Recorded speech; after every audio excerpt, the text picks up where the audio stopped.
Jo pamoja tumshangilie Mungu wetu kwa mema anayotutendea kila siku.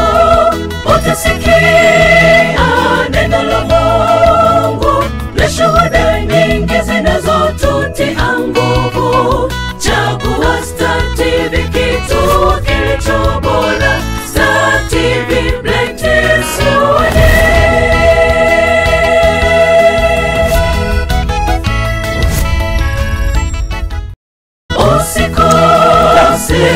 Tena mpendwa mtazamaji wa Star TV, matangazo ya moja kwa moja kutoka jiji la Miamba, mkoa huu wa Mwanza. Kama ambavyo nimekuambia nitarejea tena, na mara hii basi pia ninaye mgeni.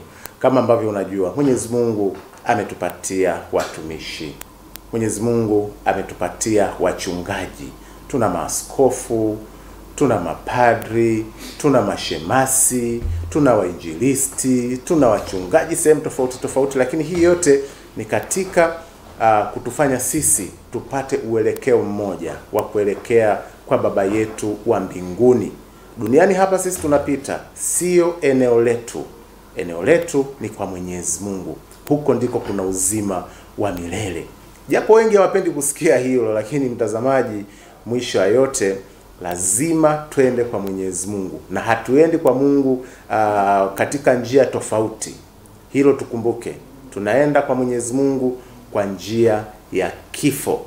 Kifo ndiyo kinasababisha tukutane na Mwenyezi Mungu uso kwa uso, kule ambapo machozi yetu hufutwa. Lakini wako watu ambao wanatusaidia hilo. Tunawezekana tunajisaidia wenyewe katika kufika kwa Mungu, lakini wako ambao Mwenyezi Mungu amewaweka.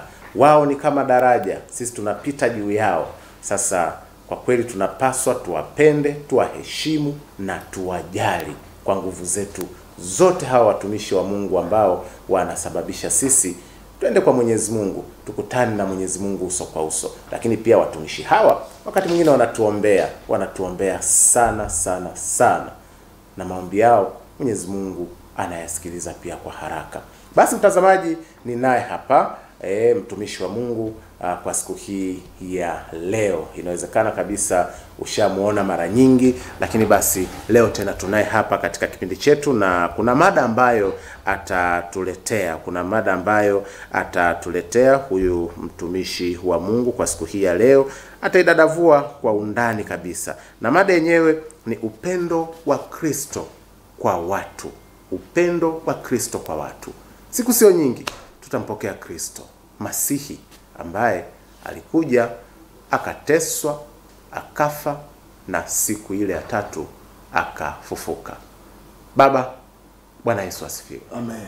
Bwana Yesu asifiwe. Amina. Karibu sana katika kipindi chetu kwa siku hii ya leo, na mada kama ambavyo tayari nimekwisha mwambia mtazamaji wetu, upendo wa Kristo kwa watu. Mimi naongezea upendo wa Kristo kwa watu wake. Neno upendo, tuanzie hapo. Upendo maana yake? Upendo ni pana. Upendo ni kudhihirisha chema ambacho kimo ndani. Nachukulia hivyo. Ndio. Chema kilicho ndani. Chema kilichopo ndani. Yes, unakitoa nje. Ndio. Huo ndio upendo. Ndio. Yes. Kwa maana hiyo nataka useme kwamba hata Yesu alitumia kile kilichopo ndani. Na Mungu pia kumtoa Yesu Kristo kwa ajili ya watu wake ni kukitoa chema kwa watu wake. Ndio. Kwa hiyo upendo, watu wengine wanaweza kufikiri labda upendo ni kumchekea mtu, kumkumbatia. No, kutoa kile kilichomo ndani kwa watu. Ndio. Yes. Kwa hiyo mtazamaji, basi hiki ambacho mtumishi wa Mungu anakitoa kwa upendo kuja kwako. Na bila shaka utatupitisha pia katika maandiko matakatifu, maeneo tofauti tofauti ambayo yanamzungumzia huyu Kristo, upendo wa Kristo kwa watu wake. Baba, uwanda ni wako, karibu sana utupitishe katika mada yetu ya leo. Yes, na kwanza namshukuru Mungu kupata nafasi hii. Sijui kama kuna kujitambulisha. Karibu sana. Jina langu mimi naitwa Dr. Daniel Moses Kulola, ni askofu mkuu wa makanisa ya The Sowers Evangelistic International Church, kifupi anaitwa SEIC. Tuko Tanzania hapa, lakini kwa neema ya Mungu tumevuka mipaka, tuko katika nchi ya Burundi. Lakini pia tumevuka mipaka, tuko katika nchi ya India. Mungu ametupa majukumu kwa ajili ya watu, na basi tunamtumikia Mungu kama ulivyosema. Ni kweli kabisa. Kabla hujaendelea, kipindi nakuwa tukiwa wadogo, inawezekana labda kuna mtu ambaye akisikia Askofu Moses Kulola kuna kitu ambacho kinajengeka. Alafu na wewe ulivyojitaja jina hilo, inawezekana kuna kauiano fulani hapo. Karibu walau kwa kifupi sana. Mimi ni mtoto wake kabisa wa kuzaliwa. Ndio. Kama wengi wanavyofahamu, mimi ni mtoto wa 5. Ndio. Lakini familia ilikuwa na watoto 10. Ndio. Lakini mimi nikawa katikati. Ndio. Na 3 walifariki, kwa hiyo tuko watu 7. Kwa hiyo mimi ni mtoto kabisa wa Moses Kulola. Hongera sana. Lakini kwa neema ya Mungu pia mimi ndio mtoto peke yake ambaye Mungu amenitenga kwa kazi hii. Hongera sana. Na nimefanya kazi ya Mungu sasa kwa miaka 36. Mingi yayo nikiwa nafanya kazi pamoja na baba, akinishape, akinitengeneza. Alafu baadaye nikamwambia sasa ukienda magharibi mimi naenda mashariki katika hali ya kujikomaza. Ndio.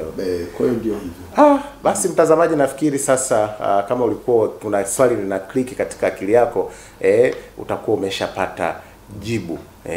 Mzee Moses Kulola alivyoondoka, alimwachia kijana wake kazi hii ya uinjilishaji, kazi hii ya kuinjilisha watu kwa neno la Mungu. Na nafikiri kuna somo hapo. Watoto wetu tuwarithishe mambo yaliyo mema, tuwarithishe zile tunu msingi za Mwenyezi Mungu ambazo ni njema, ili waje waendeleze. Nina imani Askofu Kulola kule alipo anafurahia hiki ambacho kijana wake ametengwa na Mwenyezi Mungu, naye akamshepu kama alivyosema kwa ajili ya kazi hii ya kuwahudumia watu wake. Baba, karibu sana. Asante. Kama ulivyotangulia kusema na somo letu la leo, upendo wa Mungu au wa Kristo kwa watu wake. Ndio. Unaona, na nimetangulia kusema kwamba ni kutoa chema kwa unakitoa kilichomo ndani kwa watu au mahali popote. Hiyo ilidhihirika baada ya Mungu kuwa anamuona mwanadamu hawezi kutulia vizuri. Baada ya ile dhambi ya Eden, anguko lile la Adam na Eva, ndipo nafasi ilipotolewa ni nani nitakayemtuma, akatokea Yesu Kristo. Unaona sasa Mungu anatoa kitu chake cha thamani kwa mwanadamu. Na Yesu Kristo anazaliwa kama tunu, kama zawadi kwa watu wake. Kuna andiko moja ambalo naamini kwamba ni andiko zuri sana. Ni katika kitabu kile cha Yohana 3 mstari wa 16. Na hili neno ndilo linaloaminika kwamba ni neno lililobeba vitu vingi, alafu linahubiriwa sana. Anasema kwa maana jinsi hii Mungu aliupenda ulimwengu. Unaona, kwa sababu ipi aliupenda ulimwengu? Unaona, kutoa kile kitu chake cha thamani kwa watu. Na anasema hata akamtoa mwanawe pekee, ili kila mtu yule atakayemwamini asipotee, bali awe na uzima wa milele. Kwa hiyo unaweza ukaona yale yote tunayoyapata kwa sababu ya kile kitu cha Mungu cha thamani alichokiweka kwa mtu. Na Mungu na Yesu Kristo pia alipokuja duniani, naye akatoa kile kitu chake chema akaturithisha sisi, na sisi kama watumishi wa Mungu, ili tuseme kweli tuna upendo. Lile ambalo tunalitoa kwa Mungu, tulitoa kwa Yesu, tulifikisha kwa watu. Yes. Asante sana kwa ufafanuzi huo. Kwa kweli nami pia kuna kitu ambacho nakipata hapo kwamba lakini pia baba mchungaji, mtu hawezi akatoa kile ambacho hana. Si ndivyo hivyo? Kwamba unatoa kile ulicho nacho. Kwa hivyo kumbe unatufundisha kwamba Mungu alitoa kile kitu chake cha thamani kabisa kwa mwanadamu ili aweze kukombolewa kwa sababu ya ile dhambi ya wazazi wetu wa mwanzo. Bado hapo kuna muendelezo pia, upendo wa Mungu kwa watu wake. Je, hawa watu huu upendo wanaupokea? ndio maana ya ule ugumu uliokuwepo tangu kwa Adam mpaka kwa kabla ya Yesu Kristo kuzaliwa. Ilikuwa ni ngumu sana watu kuelewa upendo wa Mungu ni upi, ushiriki wa Mungu katika maisha yao ni upi. Kwa mfano mtu anapitia shida, Mungu anatokea na msaidia, alafu ghafla anasahau. Unaweza ukaona Israeli wanatolewa kwa Farao, alafu wanafikishwa ngambo, wanashangilia, unaona, lakini bado hawajaona upendo wa Mungu, kwa nini amewafanyia vitu kama hivyo. Na ni kitu ambacho kilikuwa kinakuja kinatoka, kinakuja kinatoka.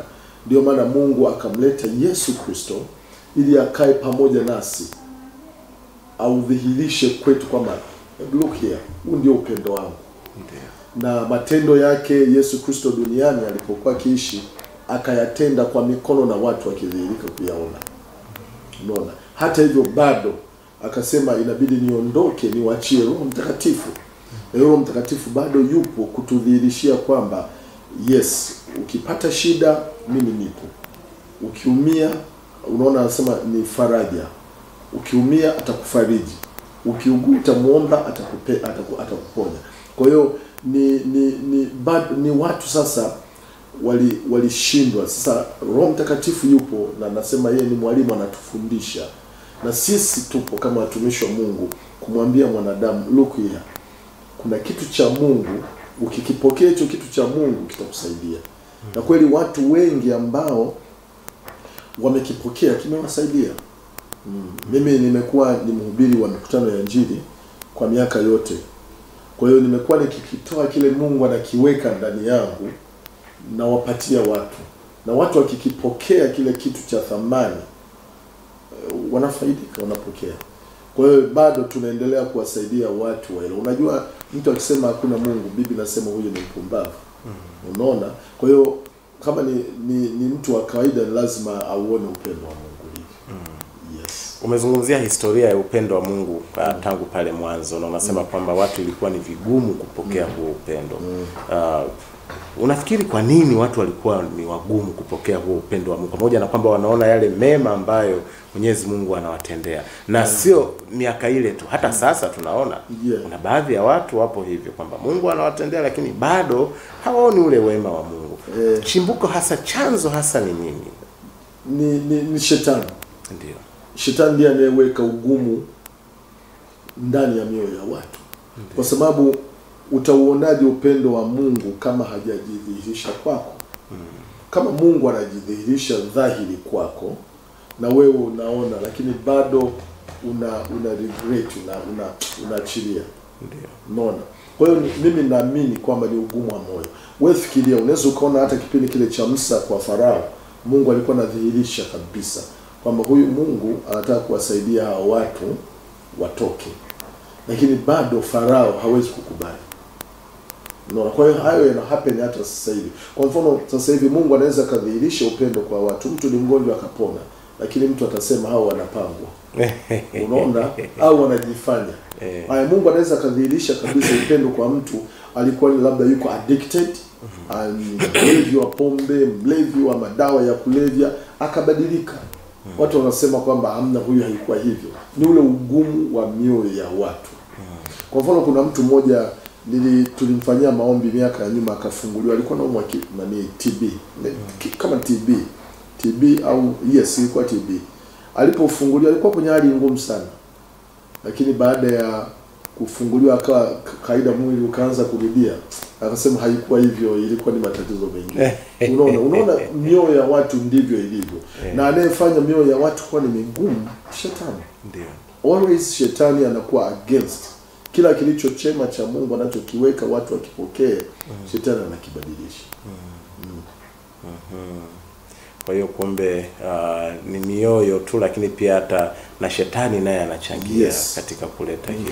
Ndio shetani anayezuia moyo. Unajua mwanadamu akimjua Mungu akatenda kama Mungu anavyotaka, kuna mabadiliko makubwa sana yanaweza kutokea katika dunia hii. Ndio. Kwa sababu shetani anajua wapi unakoelekea. Unajua shetani alikuwa mbinguni, anajua everything. Sasa kwa kuweka moyo wa mtu mgumu anashindwa kufikia kwenye yale malengo ambayo Mungu ameyakusudia. Yes. Kwa mfano unaweza ukaona mtu anasema nenda kasome. Ndio. Zamani watu walikuwa na hapa Mwanza hapa pale Sekotule kwa nyuma. Ndio. Watu walikuwa wanaokwenda kujitolea kutoa damu. Ndio. Kwa sababu ya kutoelewa watu wengine wakawa wanasema ukienda pale ni kwa Bwana Matende. Utatolewa, watu wananyonya damu za watu wanakufa. Ndio. Lakini watu walikuwa wanaenda pale kujitolea tu damu kwa ajili ya hospitali. Kwa hiyo mtu anakufidishia kitu ambacho yamkini kitakuwa ni faida kwa watu wengine au kwa faida yako, anakibadilisha. Ndio kazi ya shetani hivi. Kitu chema cha Mungu anachukua kwa watu alafu anakibadilisha na uharden ule moyo wa mtu unakuwa ni mgumu asiweze kupokea. Kuna hili swala la umezungumzia upendo wa Mungu hapo kwa undani zaidi kuja kwa mwanadamu. Kuna ile dhana ya kukata tamaa. Umezungumzia pia mtu anapona lakini baadaye anaona kama vile pengine hakuna chochote kilichotendeka, sio upendo wa Mungu wala yani alikuwa anaumwa tu. Tuna watu wa namna hiyo, hawaamini hivyo. Na unakuta mtu baba ameugua muda mrefu, miaka mingi, amekata tamaa. Hawa watu unawazungumziaje? Kwanza Mungu anamtaka mtu awe mvumilivu. Ndio, uvumilivu. Ndio. Kwa sababu Mungu hawahi wala chelewi. Anafanya kwa wakati wake. Sawa. Na unajua yani mambo ya Mungu ukiingia kwenye Biblia unaweza ukashangaa sana. Unaweza ukafikiri kwamba unaweza ukafikia kipindi ukasema kwamba tumwache Mungu. Kwa sababu Biblia inazungumza miaka 1000 kwa mwanadamu. Kwa Mungu ni siku moja. Ndio Biblia inavyozungumza. Sasa unaweza ukaona kwamba wewe na mimi tumeishi kwa miaka mingapi? Kwa Mungu ni dakika ngapi? Kwa hiyo wewe unaweza kuona umeenda kwa muda mrefu, lakini kwa Mungu bado anaona wakati wako hujafika.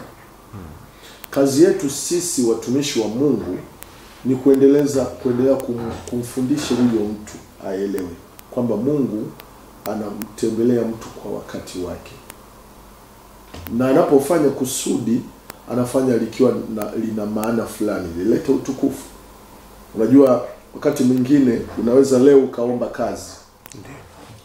Naomba kazi alafu baadaye unaomba leo, baada ya masaa kadhaa unapata kazi. Utaivalue vipi hiyo kazi? Unaweza usivalue ile kazi ukijua kwamba naweza kuipoteza alafu muda mfupi nikaipata nyingine. Kwa hiyo katika hali ya wewe unaona kama unachelewa, lakini Mungu anataka kuionyesha ile atakayoileta kwako iwe ni value kwako. Sio unanipata na hivyo vizuri sana. Iwe ni value kwako. Kwa hiyo unaweza kusema sifunguliwi, lakini siku atakapotenda masikio ya watu yote yatawasha. Alafu kila mmoja atasema wakati mimi nimeshindwa Mungu alitenda. Kwa hiyo kuna maana nyingi ambazo Mungu ana delay, unaona kama ana delay lakini anakwenda kwa wakati wake. Kuwe na impact kubwa katika kila ambacho atakitoa. Kwa mimi wasiamini kwamba Mungu anachelewa. No. Anafanya kwa wakati wake. Yes, tukienda kibinadamu katika dunia hii we are almost tuko kama watu bilioni karibu 7 sasa. Sawa, ni Mungu anatenda. Lakini kumbuka Mungu ana deal na kila mmoja. Hatumchoshi. Sasa ndio uone sasa. Yani hawezi kuchoka hayo, sijui Mungu anafanyaje. Mimi hapo wanashindwa kuelewa. Watu na unajua kwa mfano mimi wanasafiri sana. Unaweza ukaenda nchi fulani, wale wote utakaowaona haujawahi kuwaona na hautawaona. Lakini kila mmoja ana mahitaji yake tofauti na mwingine. Na Mungu ana deal na mtu mmoja in person. Wanielewa? Lakini sasa mimi ni siri ya Mungu. Biblia inasema katika Kumbukumbu ya Torati 29, mambo ya Mungu yaliyo siri ni ya Mungu, yaliyowekwa wazi yetu. Kwa hiyo sisi wanadamu tunaweza kuwa tunafikiri labda Mungu amechelewa, lakini Mungu anaenda on time. Na anavyochelewa, mimi siku zote nawafundisha anaendelea kutengeneza mazingira pia ya kuonyesha kitu ambacho atakileta kwako kina thamani, kwamba kinavumiliwa, kinatafutwa, kina mambo mengi. Ndio maana unaona kwenye Mathayo 17 anasema kwamba namna hii haitoki isipokuwa kwa kufunga, maana yake kwa gharama, kwa subira na gharama, ili ukikipata ukitunze. Kwa mfano kama mimi leo nimefanya kazi ya Mungu kwa miaka mingi, 36 yes. Nimetoka wapi? Hapa leo ukiniona nilivyo, labda nimevaa tai, nimevaa suti, unaweza kuniona niko hivi, lakini kuipata hii suti nimegharamia sana kufikia hivi. Paka leo kuitwa Star TV ni gharama kubwa sana. Mtu anaweza kuniona labda nimechomoka tu nimekuja. Mimi naenda nje, mara nyingi nasafiri nje ya nchi. Mtu anaweza kuona tu huyu anaenda, lakini nimegharamia kwa miaka mingi. Unajua? Kwa hiyo kuja kukipoteza hiki kitu ambacho Mungu amenipatia sio rahisi, kwa sababu najua kule nilikotoka mpaka nilipofika hapa haiko rahisi. Kwa hiyo lazima nikitunze kwa gharama kubwa. Na nikikidondosha kile kitu sio rahisi tena ukipate. Ukiangalia umri wangu nitakipataje tena niende kwa kwa hiyo nafikiri umenielewa ninavyozungumza vizuri sana. Yes. Kwa hiyo mimi nawafundisha, lakini ndivyo ilivyo kwamba Mungu hachelewi, anaenda kwa wakati wake. Na for example unaweza wewe ukaomba ukasahau, lakini iko kwenye utaratibu wa Mungu. Unaweza ukashangaa hata kuomba haujaomba kile kitu kinafika. Unashangaa niliomba miaka kadhaa iliyopita, lakini wakati wa Bwana ndio umefika. Unaona? Kwa hiyo ni vitu kama hivi. Asante kwa ufafanuzi huo mzuri. Umeongea hapo pia nikawa na tafakari katika sisi binadamu. Kuna wakati baba anaweza nikamuomba Mwenyezi Mungu kitu. Kama unavyosema unaomba kwa muda mrefu, unakuwa na hamu ya kupata kile kitu, lakini haukipati. Ama kama unavyosema wakati wa Mungu utakapofika ndio utapata kile kitu. Binadamu tumekuwa na ukengeufu wa hapa na pale. Yes. Kwamba sasa Mungu hajanipatia, hebu nijaribu tena upande mwingine. Nikisema upande mwingine unaelewa. Yes, yes. Mwisho wa siku hii imekaaje? Unajua Biblia inazungumza kwa habari ya yale matunda ya Roho Mtakatifu, uvumilivu na nini vyote. Tunataka tunawafundisha watu wawe hivyo. Lakini nimekueleza kwanza kinachotolewa na Mungu kitakuwa na thamani kubwa sana. Ndiyo. Na tunatakiwa kukitunza. Lakini watu wengi wameshindwa kuvumilia. Kwa hiyo anaamua kuchepuka, naenda mahali pengine. Lakini Biblia inasema baraka za Bwana hazina majuto. Yaani vitu hivi vya duniani vingi vinavyotokea kwa shortcut mara nyingi ni udanganyifu wa shetani. Vinakufurahisha kwa muda mfupi tu, lakini havilast kwa muda mrefu. Unaona? Na vinakuwa na masharti mengi sana. Na ni ujanja unaochezea akili za mtu kumfanya amepokea. Kwa mfano nikupe tu mfano. Mimi ni ndugu yangu wa karibu. Siwataki kumention jina lake, lakini sasa hivi alishaondoka duniani. Upande wa mama yangu. Yaani alimtumikia shetani kwa muda. Kwanza alipoteza fedha zake. Alipopoteza fedha zake, alikuwa anaenda kununua basi. Alikusanya akanunua basi. Kwa hiyo akaenda kukata ticket. Alipoenda kukata ticket, ili anarudi achukue hela akalale stand, akanunue basi Dar es Salaam. Akakuta ndani ya sanduku zile fedha hazipo. Na kuna majani na madawa pale. Kwa hiyo hakuenda kumuuliza Mungu kama Mungu ni nini. Na alikuwa ni mtu wa kanisa, anapiga na gitaa kanisani. Akaenda kwa mganga wa kienyeji pale Igogo Mwanza. Akamueleza kwamba hiki nani amechukua hivi. Yaani tangu alipoanguka huyo mganga wa kienyeji, nafikiri ni anaitwa Patapotea. Unaona hata jina lake. Yaani alipoenda kwake tangu siku ile kweli alipotea. Akaanza kuwa anatafuta fedha, akapewa majini, akaenaye mpaka akabadilika kwa mganga wa kienyeji. Na yeye pia mgonjwa akabadilika kwa mganga. Akawa mganga, akawa anaagua watu, analeta watu, wanunua majini kwa. Hii sio kwa kusikia. Ni ndugu yangu very close to me. Ikaenda mpaka shetani akataka kumbariki. Unaona vitu hivyo kwamba unajua watu amebarikiwa, ameinuliwa, lakini vile vitu ni fake. Kuna mtu mmoja, hiyo point we pause hapo. Kuna mtu mmoja anasema unaweza ukaona kwenye daladala inaendeshwa na driver, lakini most ya daladala unaweza kukuta inaendeshwa na fisi. Unaona bodaboda anaendesha sio binadamu. Unaenda sokoni unaona mtu anafanya biashara, lakini mchele sio mchele, ni funza. Unaona ni vitu vingi watu wanakula vichafu. Mungu tu anatulinda. Kwa mtu unaweza kumuona kama amesucceed, amefanikiwa, lakini kwenye uhalisia hajafanikiwa. Huo ni udanganyifu wa shetani. Nikirudi kwa mjomba kwa huyo ndugu yangu akaambiwa chagua kitu tukubariki kwa sababu umefanya kazi kwa muda mrefu. Unaona akasema mimi nataka unipatie magari maana mimi nina experience ya magari. Na akasema hapana, tunataka kununulia nyumba yenye geti. Na akakata. Basi wakabishana na mapepo kwa sababu anafanya nao kazi. Basi akapewa masharti yale magari. Na kueleza hivi ndugu mtangazaji, mimi nashuhudia within 5 days nyumbani kwake kulikuwa kumepaki mabasi Costa, Haisi, watu wanaleta Dar es Salaam, wanamimina na hapa fedha. Naona hivi alipita mpaka kwa baba yangu Moses Kulu, anamwambia twende tukatembee kwa sababu alikuwa ni shemeji yake.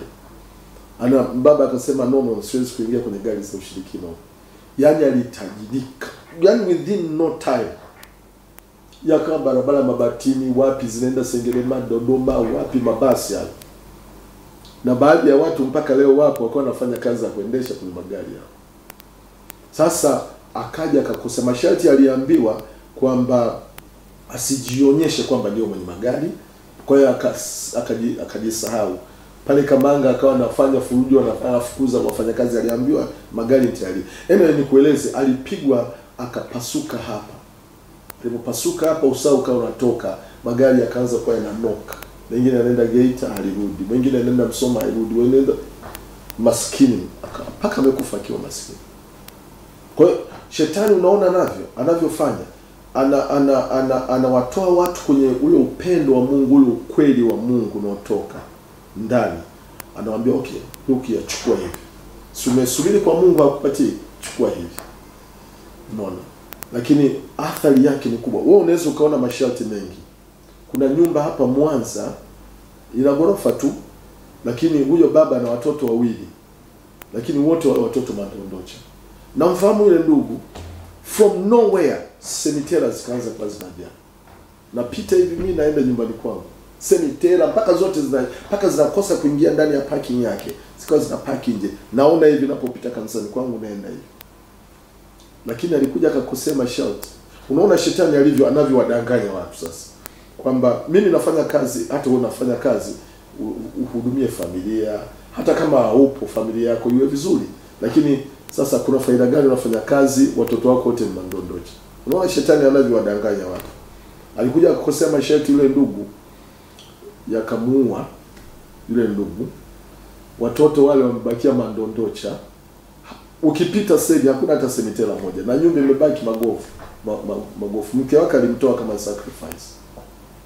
Kwa hiyo watu wengi ni lazima waelewe kwamba wapate wasipate, wafikiri kwamba Mungu amechelewa au amewahi, bado upendo wa Mungu kwa mwanadamu ni mkubwa.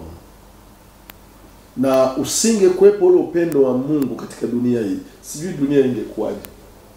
Machafuko yangekuwa. Wewe unaona shetani akitibuka na anashushwa. Akitibuka kidogo volcano inalipuka. Magari, treni zinaanguka, watu wanakufa. Ametibuka kidogo tu. Anashushwa kidogo. Unaona? Corona imeinuka, imeua watu wengi. Huo ni mtibuko. Fikiri kama Mungu asingekuwa na upendo kwa mwanadamu na ushiriki wake kwa mtu, utawala wa shetani ungekuwa na maafa makubwa sana. Kwa hiyo nimeona nikujibu kwa urefu kwamba ni vema kumsubiri Mungu kuliko kukata shortcut. Mara nyingi zina shida na hazina majibu ya kutosha wala kukaa kwa muda mrefu. Kwa hiyo mimi nimejifunza kwangu, ndio maana siku zote mimi nimeshaweka kanuni kwangu nipate nisipate nitasubiri. Najua Mungu ananipenda. Kwanza kule kulala napoamka salama kwangu mimi ni zawadi. Kupata watoto, mimi na watoto 4 na wajukuu, ni zawadi. Kuna familia nyingi zina fedha. Nilienda Dar es Salaam, nikaenda akaniambia you come, njoo niombe. Nikaenda kwenye master bedroom yake, ananifungulia ukuta. Ameweka curtains, anafungua ukuta mbao. Ukuta wa chuma. Alipofungua sijawahi nilifikiri niko benki.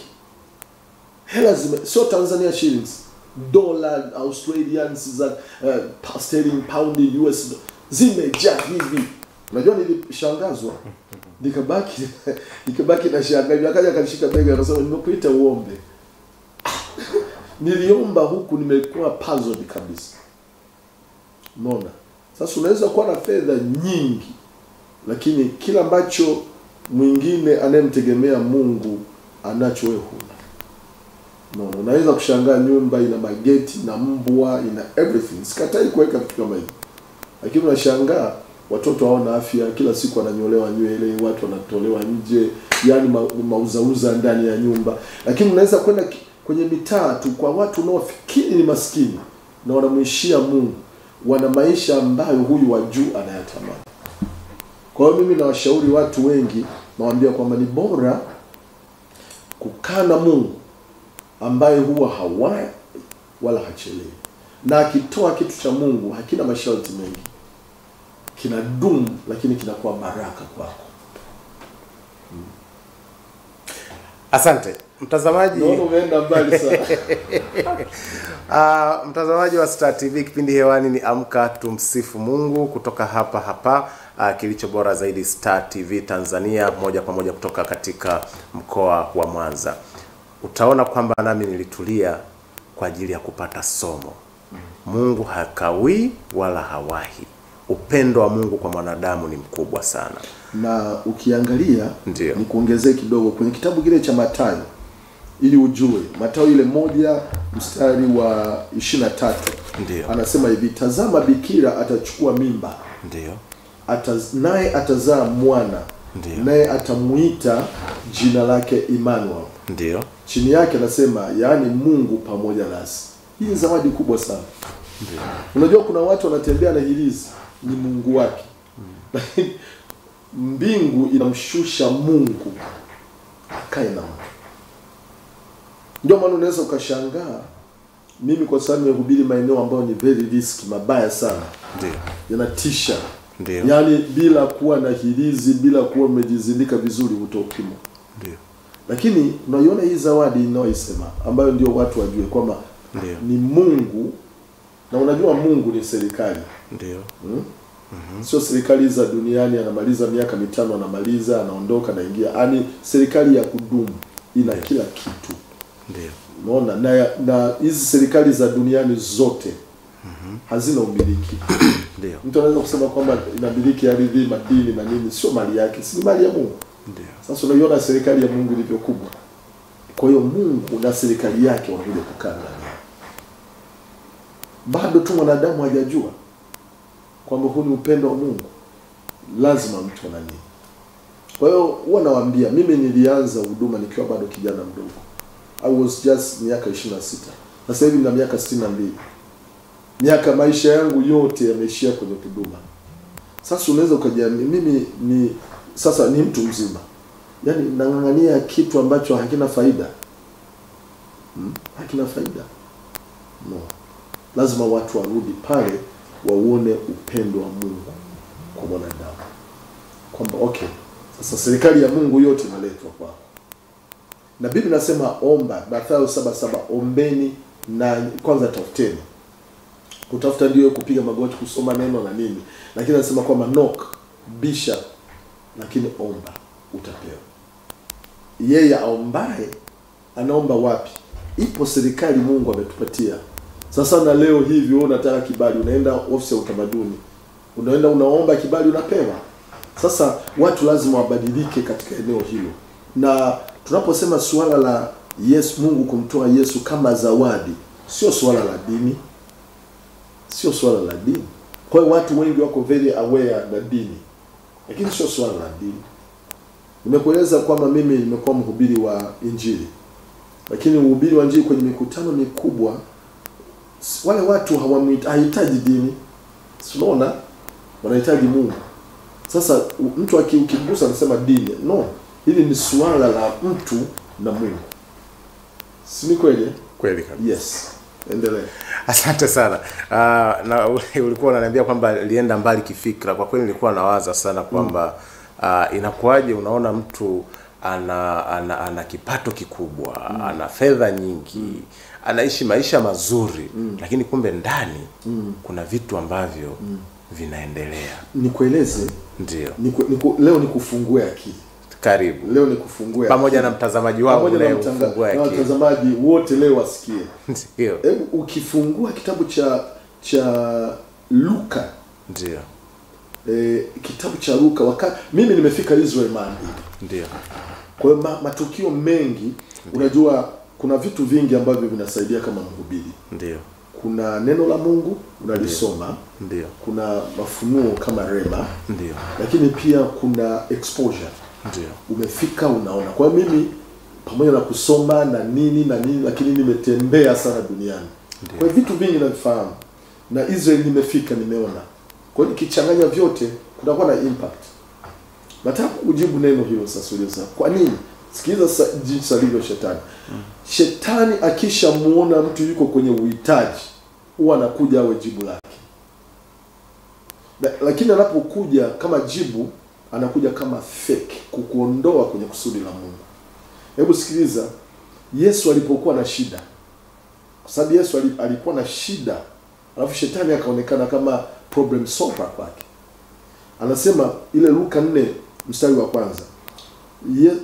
Yesu hali akiwa alirudi kutoka akaongozwa na Roho. Ule mstari wa kwanza. Mstari wa pili, akijaribiwa na Ibilisi. Na siku hizo alikuwa hali, hata siku zilipotimia aliona njaa. Huo ni kwa sababu Yesu aliuvaa mwili. Ndio. Kwa hiyo aliona njaa. Ndio. Kwa hiyo uhitaji wako kwa shetani ni fursa. Umeona? Anawahi kabla Mungu hajakuletea jibu. Wewe unafikia umechelewa, lakini anawahi. Wewe ukifikiri ni jibu, kumbe sio jibu. Yesu alipoona njaa, shetani alimwambia, ukiwa ndio mwana wa Mungu, liambie jiwe libadilike liwe mkate. Ndio. Yesu akamjibu, imeandikwa kwamba mtu hataishi kwa mkate tu. Ndio. Umeona? Hilo ni tatizo la kwanza. Ndio. Shetani akikuona unawita, na wengi wanaanguka, wanashindwa kwa sababu ya njaa. Njaa ni sehemu ya shetani kupata nafasi. Ndio. Anaonekana yeye ndio problem solver kwako.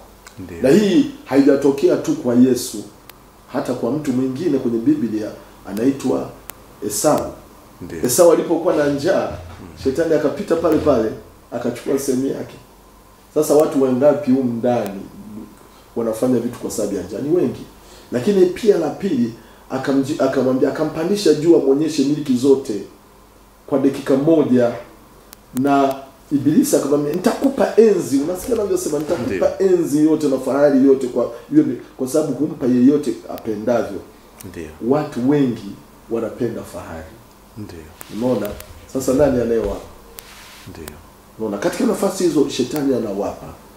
Kwa hiyo shetani anatoa pia. Kwa sababu yeye ni mfalme wa ulimwengu, anawapatia watu. Hapa anataka ampatie Yesu chakula, ampatie enzi, lakini pia anamwambia lingine mstari wa 7 swala la ibada. Ndiyo. Mstari wa 7 anasema ukinisujudia. Watu wengi wanajaribu upande wa ibada.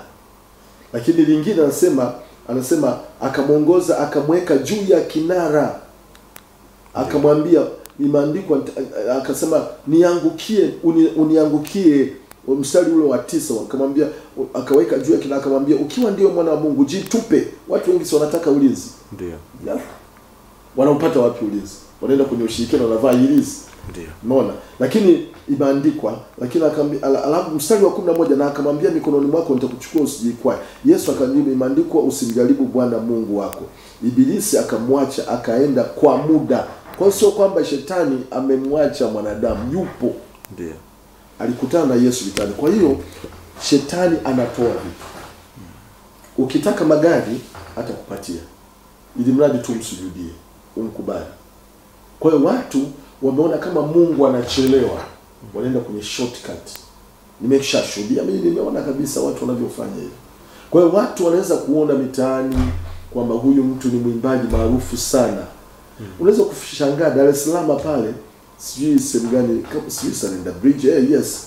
Nilikata sana, mimi wasema sana Dar es Salaam, lakini Salenda Bridge kuna mti nilienda umejaa nguo nyingi. Mti mkubwa sana umejaa nguo za kina mama nini zimening'inizwa huko. Lakini serikali, unasikia hii serikali imebandika pale tangazo na serikali kwamba hairuhusiwi ushirikina hapa ndio fanya. Unaona? Lakini ukiangalia pale juu kuna vitu vingi viko kule. It means kuna watu wanapanda kule. Wanaambiwa kafanye hivi, acha nguo zako, ufanye vitu kama hivyo. Kwa hiyo watu wengi wameonekana ni maarufu. Ndio. Lakini sio kwamba Mungu amewapa. Ndio maana ule umaarufu unakuwa na masharti mengi ambayo yanaenda kinyume kabisa hata katika hali ya ubinadamu. Mtu unamuona, kwa mfano mtu, nilisikia mtu mmoja ili umaarufu wake uendelee kuwepo ni lazima abaki. Tena abaki mtoto mdogo. Wewe utapiga kelele, lakini yeye lazima, ili aweze kuactivate ile nguvu yake, ni lazima abaki. Unaona? Na akibaka au akifanya kitu chochote, umaarufu wake ndio unapanda kwenda juu. Unaona? Kwa hivi vitu vipo. Unashangaa, unaona watu ni matajiri, lakini ukweli sio, ni watu wachache sana. Ndio maana unaona wanapopata utajiri wanagoma hata kwenda kanisa, hata kuabudu Mungu hawezi. Kwa sababu anajua akienda kwenye imani iliyo nzuri atakuwa anaenda kinyume na masharti aliyopewa. Unaona? Kuna hata watu unakuta yuko kwenye position yoyote, kumbe hiyo position haikutoka kwa Mungu. Ndio. Kwa hiyo hivi vitu vipo vinafanyika. Si Tanzania, ni mahali pengi vipo. Kwa hiyo ndio maana ni vizuri, kama unataka upate kitu kisichokutesa,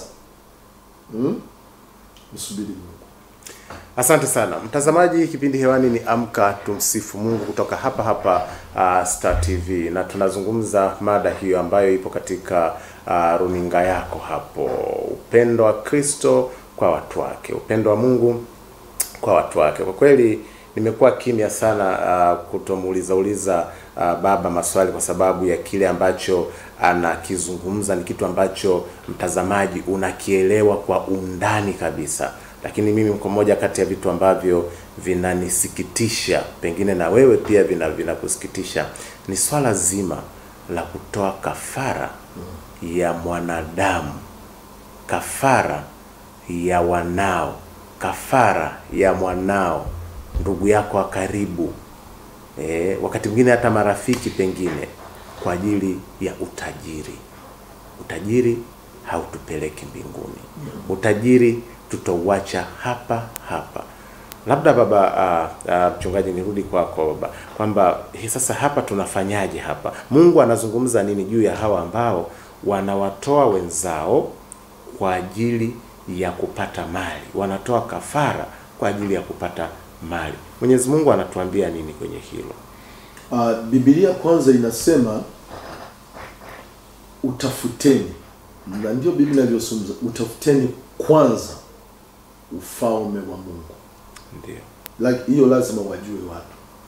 Tafuteni kwanza ufalme wa Mungu. Ndio. Na haya mambo mengine yote anasema mtazidishiwa. Ndio. Kwa hiyo watu lazima wajue kwamba wanahitaji kwanza kumtafuta. Nilikueleza kwamba Mungu anasema Emmanuel. Ndio. Manake Mungu pamoja nasi. Yaani tukimtafuta huyo, mambo mengine yote yataongezwa. Kwanza waache. Kuna faida gani kuonekana kwamba wewe ni tajiri, lakini unajua kabisa kwamba wewe sio tajiri? Kuna faida gani? Unaoshangaa mtu ana magari, ana kila kitu, lakini analala chini, ambavyo sasa kama ungekuwa utajiri wako usingelala kwenye kitanda kizuri. Nina uhakika nilimwona mtu Arusha amevaa suti nzuri sana nyeupe, shati jeupe, amevaa tai nyeusi. Kule Unga Limited kuna tope jingi sana jeusi, nafahamu, lakini anatembea mpekuo. Nikaambiwa na huyo aliyekuwa kiniendesha, namuona huyu huyu yaani ana fedha kama nini, lakini unaona anavyotembea. Kuna faida gani? Na kuna mtu mmoja alisema kwamba siku nitakapokufa nizikeni na limousine yangu. Sasa okay, unakufa unazikwa na limousine yako. Huo ndio ukweli kwamba umeenda na limousine yako? Si kweli. Lazima watu wajue kwamba yeyote anayeshirikisha ibilisi, shetani katika mambo yake hana nafasi kwa Mungu. Hana nafasi kwa Mungu. Na iwe amepambwa vizuri. Mimi nazika sana watu. Ndiyo. Nasimamia maziko. Najua kwa mambo ya theology huwezi kusema huyu mtu alikuwa hivi na hivi na hivi na hivi na hivi. Utasema kama faraja kwa watu. Lakini turudi kwenye ukweli. Hutamuona Mungu. Kwa sababu kwa kufanya hivyo ni kwenda kinyume na taratibu za kimungu. Kwa hiyo Mungu anatuona ni watu tuliopotea katika maeneo hayo. Ndio maana anazidi kuinua watumishi wa Mungu wale wa kweli ili wawakumbushe. Na Biblia inazungumza wakumbusheni, wafundisheni, waelezeni, waamsheni nafsi zenu, waamke. Naona na Biblia inasema ule mwisho hautakuja mpaka injili ifanyeje? Ihubiriwe. Sio kuhubiri tu hivi, na hivi ninavyosema ndio kuhubiri, kuwafungua watu akili. Ndio. Kwa sababu mimi kwa mfano sijui umri wako, mimi umri wangu nitie. Kuna mtu anaweza kuwa na miaka 35. Amejikita sana kwenye mambo haya. Alafu akatoka akiwa na miaka 35. Miaka 35 ni nini katika kwa habari za umilele? Kwa sababu tunapoondoka duniani kuna umilele. Sio unaipata hiyo? Nafahamu. Yes. Lakini hapo umeishi miaka 35. Lakini kuna umilele. Sasa ni vizuri watu waangalie kwamba lolote unalolifanya duniani kwa mfano, Biblia inasema litazidishwa mara 100. Hata kama una pato dogo, ukafanya vizuri kwa Mungu, ukamtolea na nini na nini na nini na nini. Katika ufalme wa Mungu, wewe ni tajiri. Kwa mfano nikueleze hivi. Mimi nilienda nchi moja inaitwa Uswizi. Ndio. Nilipokuwa Uswizi, nilipokuwa nikihubiri Uswizi, watu walikuwa wanacheka, wasema katika dunia hii kuna mji kama New York na Tokyo Japani na nini. Ana ndhi yake. Nilimuuliza yule mtu. Lakini baadaye akanieleza, nikasema yes, anasema anachokielewa. Lakini nilienda New York. Nimeenda New York mara kadhaa. Unaona? Nikaja nikaona kama New York ndio iko hivi. Vipi mbinguni? Unaona? Kwa mtu anaweza kustruggle, ana fight kwenye mambo ya dunia, anataka akipate, lakini kumbe hizi idea unazoziona duniani ni katipu kadogo kakule mbinguni. Lakini lazima tukubali mbingu ipo. Kama mbingu ipo, na umesema mwanzo uliposema tukitoka hapa tutaenda kuishi katika maisha fulani ya milele na milele. Kwa hiyo lazima watu waangalie kama maisha ya miaka 35 unaona ni bora nijisacrifice niende kwa shetani, nipate mali za duniani, lakini baadaye itakuwaje?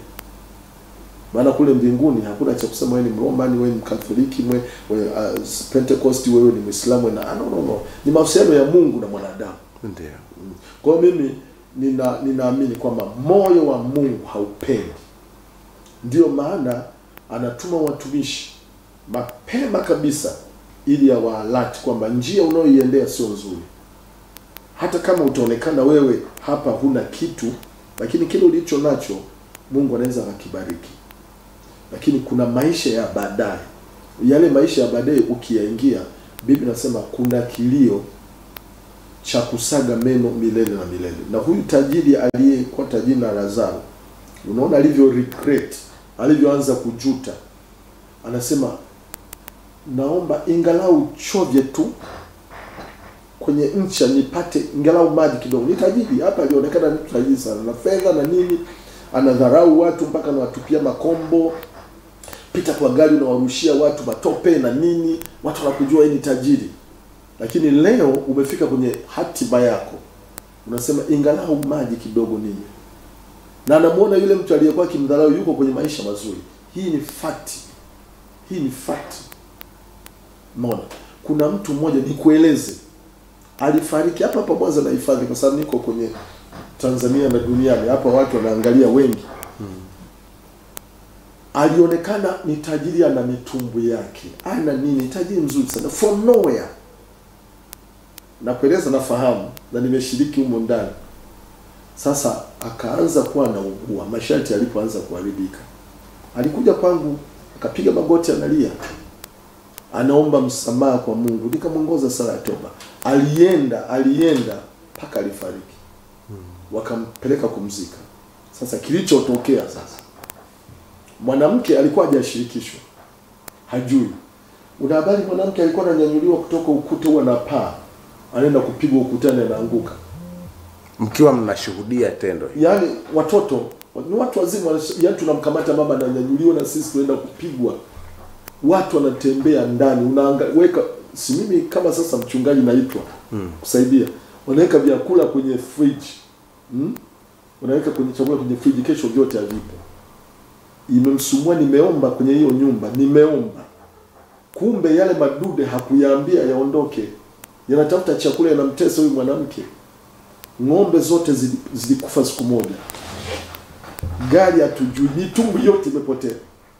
Hapa Nyasaka hapa. Ndiyo. Nikapigiwa simu na mtu mmoja wa benki. Akaniambia nimejenga nyumba, nimeikimbia, please nenda. Yuko Dar es Salaam, mimi niko Mwanza. Nilienda. Nikueleza kitu kimoja kilichonishangaza. Nilituma watu kwenda kuomba. Waliniambia naomba ukimbie uje. Nilipofika pale nilishuhudia. Yaani umesimama unaona milango inafunguliwa na kufungwa. Ile nyumba haina umeme, ulishakatwa, lakini balbu zote zinawaka ndani ya nyumba. Nyasaka maduka 9. Wewe vitu kama hivi. Sasa wale waliomo wanapata shida. Kwa hiyo kuna watu ambao wanafikiri kwamba wamefanikiwa, lakini ukweli mambo yanapowarudia inakuwa ni shida.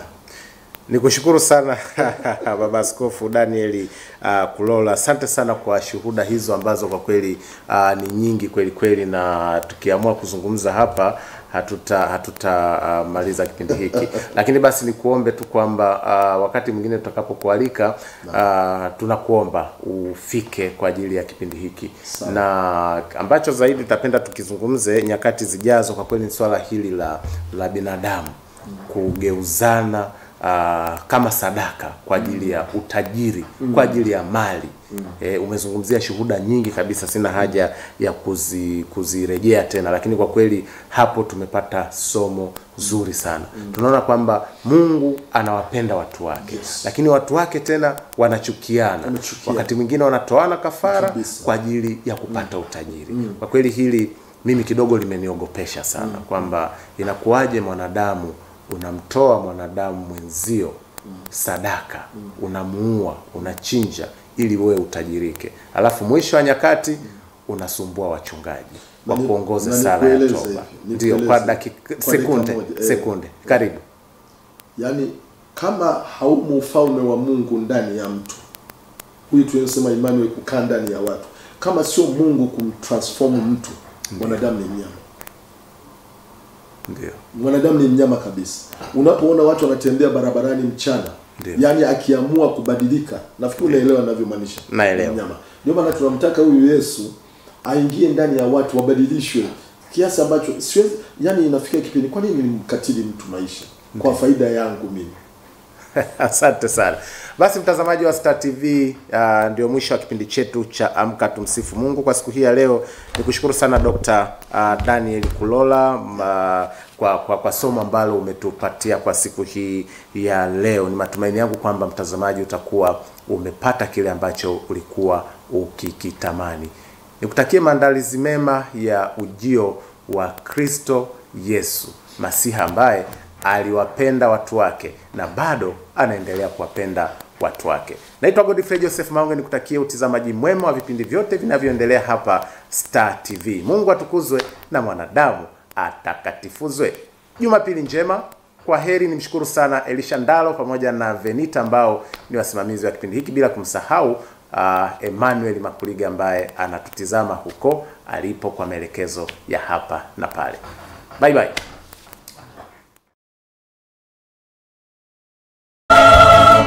Kila siku ya Jumapili asubuhi